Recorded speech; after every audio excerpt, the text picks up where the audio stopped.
在访华这件事情上，韩国与日本有着本质的区别。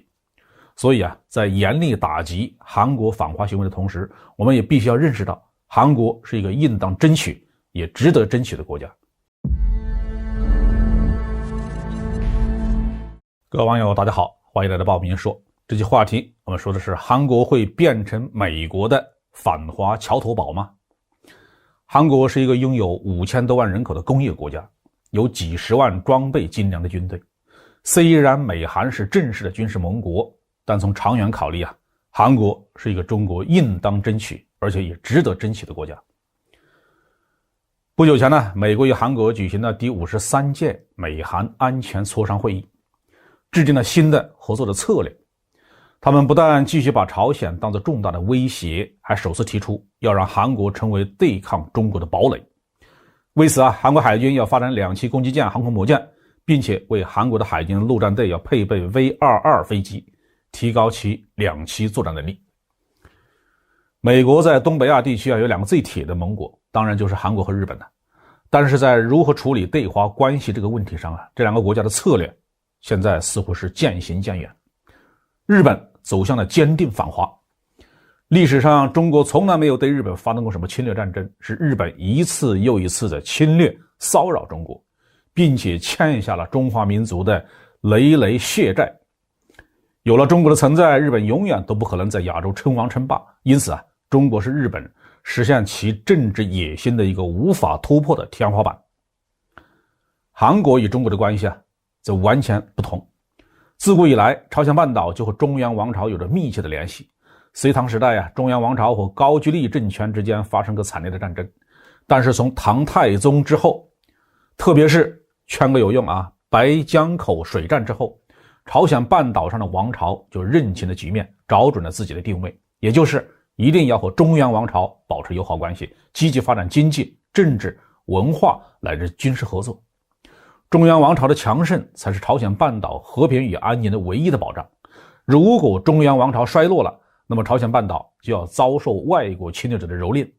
这一幕在朝鲜历史上发生了好多次。第二次世界大战结束以后，美国取代了日本，成为了干涉朝鲜半岛局势的主要外来力量。朝鲜战争的结果是让朝鲜半岛分裂成了朝鲜和韩国2个国家。由于担心朝鲜再次出现强大的装甲军团一路杀到釜山，把韩国政权推进大海里去，韩国是欢迎美军继续留在朝鲜的。但要让韩国参与美国的反华活动，这就违背了韩国从政府到民众的基本愿望了。我们发现即使是在冷战最为激烈的时代，韩国也没有加入美国的反华大合唱。特朗普和拜登政府先后采取极端恶劣的反华政策的时候，我们也没有看到韩国政府跟风。相反韩国从政治到经济界，多数人都表示自己非常重视和中国的友好合作关系。这是韩国方面依据历史和现实做出的明智选择。虽然韩国民间有部分人因为经济高速发展而产生了不切实际的民族自大的情绪，把很多中国发明的东西说成是韩国的，但这也仅仅是小范围的笑谈而已。韩国的政治、经济、军事高层人士对于中国和韩国的相对定位，老子还是很清楚的。到目前为止韩国在对华关系问题上做的最过分的一件事，也就是接纳部署了美国的萨德反导系统。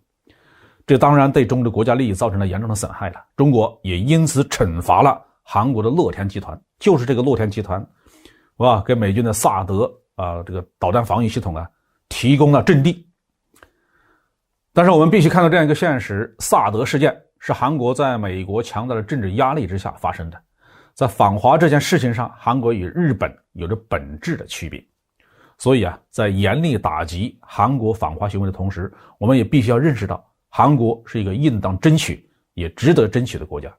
就算美韩之间有着正式的军事同盟，美国在朝鲜半岛驻扎了重兵，那也应该尽最大的努力去争取韩国政府、韩国民众对中韩友好合作关系的支持。毕竟韩国是一个拥有5000多万人口的工业国家有几十万装备精良的军队。相信只要中国政府拿出诚意来，积极的做韩国的工作，是能够争取到一个对中国比较有利的局面的。这期话题就说到这里。